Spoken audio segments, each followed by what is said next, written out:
किसी ने बड़े कमाल की बात की है कि हमें हमेशा अपनी पीठ को मजबूत रखनी चाहिए, क्योंकि शाबाशी हो या चाहे धोखा, दोनों पीठ पीछे ही मिलता है। हेलो एवरीवन, प्रोटच के इस परिवार में आपका स्वागत है और मैं प्रदीप राजपुरोहित लेसन फ्रॉम स्टोरी एपिसोड 3 में आपका तहे दिल से स्वागत करता हूं। एक व्यापारी जोड़ा था। दोनों पत्नी पत्नी के बीच में बहुत प्यार था। लोग उनकी प्यार की मिसाल दिया करते थे।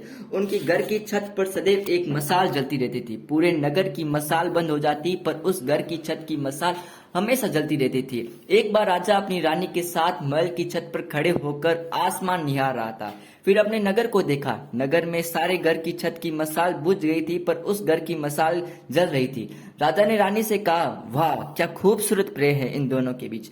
दोनों के मध्य गहरा प्रेम है। व्यापारी बहुत समझदार है और इसी कारण इन दोनों के मध्य प्रेम बरकरार है। रानी ने कहा, नहीं, व्यापारी की पत्नी बहुत समझदार है और इसी कारण उनका प्रेम आज भी जिंदा है। दोनों के बीच बहस चली। दोनों के बीच में बहस का कोई फायदा नहीं था। फिर राजा ने कहा कि चलो इस बहस को छोड़ो, इस बहस का कोई फायदा तो है नहीं।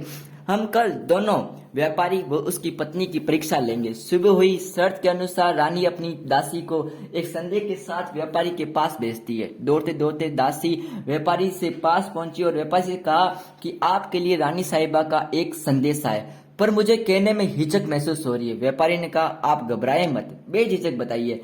दासी ने कहा कि रानी साहिबा ने यह संदेश भेजा है कि अगर आप मुझसे अपनी पत्नी की हत्या कर दे तो रानी साहिबा आपसे शादी कर लेगी और वह अपनी सारी धन संपदा लिए इस नगर से दूर चले जाएंगे। व्यापारी ने दासी के साथ वापस रानी साहिबा के लिए एक संदेशा पहुंचाया।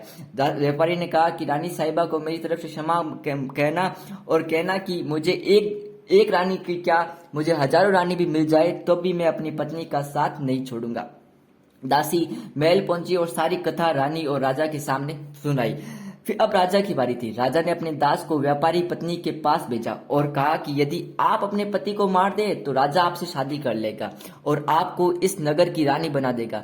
व्यापारी की पत्नी ने उस दास के साथ संदेशा भिजवाया कि ठीक है, आज रात 2 बजे हमारे घर की छत की मशाल बुझ जाएगी, तब आप समझ लेना मैंने व्यापारी को मार दिया है।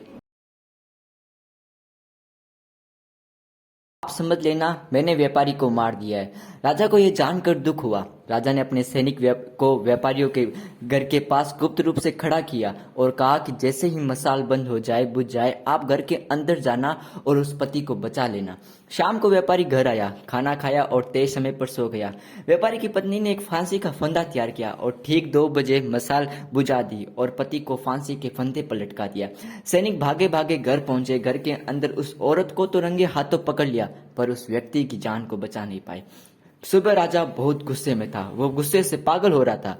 वह औरत जात की शक्ल देखना पसंद नहीं करना चाहता था, मानो उसे सभी औरतों की नफरत हो गई है। उसने अपनी मंत्री को आदेश दिया कि मैं अभी शिकार पर जा रहा हूँ। शाम को जब मैं लौटूं तो मुझे एक भी नारी की शक्ल नहीं दिखनी चाहिए। तुम नगर की सारी नारियों का सर कलम करवा दो, ये मेरा आदेश है। मंत्री उस राज्य की सबसे समझदार मंत्री था। उसने मन ही मन सोचा, ये कैसा आदेश दे दिया। राजा ने अपने पिता के पास पहुंचा, जो पहले इसी राज्य में उसके राजा के पिता का मंत्री था। वो उसको अपनी सारी कथा बताई। मंत्री के पिता ने कहा कि तुम बिल्कुल डरो मत, पहले तुम छुप जाओ, वरना राजा के आदेश की पालना न करने के कारण राजा सबसे पहले तुम्हारा सर कलम करवा देंगे। राजा शाम को शिकार करने के लिए वापस आया। उसने अपने नगर की नारियों को वैसे ही देखा जैसे वह छोड़ के गया। राजा ने मंत्री को ढूंढा महल में और अपने घर, वह मंत्री नहीं मिला। तब वह मंत्री के पिता के पास गया और कहा कि तुम्हारा बेटा कहाँ है, उसने आदेश की पालना नहीं की, अब मैं उसका सर कलम कर दूंगा।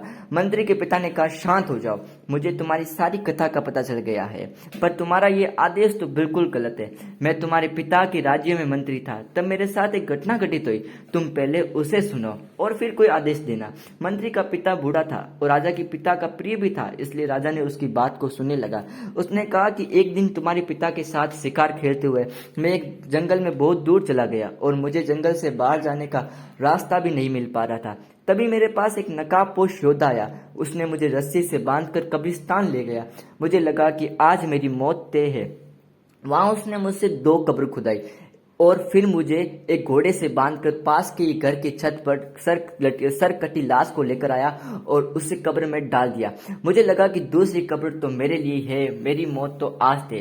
तभी उस योद्धा ने अपना नकाब हटाया। वो योद्धा एक सुंदर लड़की थी। वो बोली, डरो मत, मुझे पता है कि तुम इस राज्य की मंत्री हो और तुम अपने राजा को ये संदेश देना कि तुम्हारे राजकुमार ने मेरी जिंदगी उजाड़ दी है। उसने मुझे पाने की चाहत में मेरे पति को मार दिया, पर मैंने अपना बदला ले लिया है। यह सर कटी लाश उसी राजकुमार की है और अब मैं खुद मरने वाली हूँ। मैं अपना सर अपनी तलवार से काट दूंगी और तुम मुझे इस कब्र में डाल लेना। यह कब्र मेरे पति की कब्र के पास है। जब तक दम है तब तक मैं अपने पति का साथ नहीं छोड़ूंगी और अंतिम दम तक हम एक साथ रहेंगे और जब भी हम नया जन्म लेंगे तब भी एक साथ रहेंगे।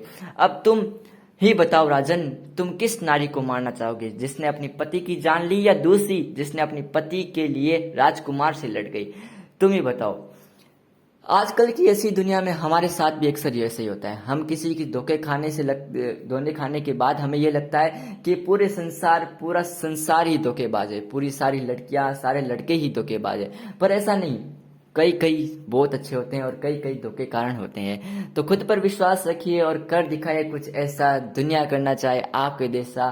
प्रोटच के इस परिवार में आपका तहे दिल से स्वागत रहेगा।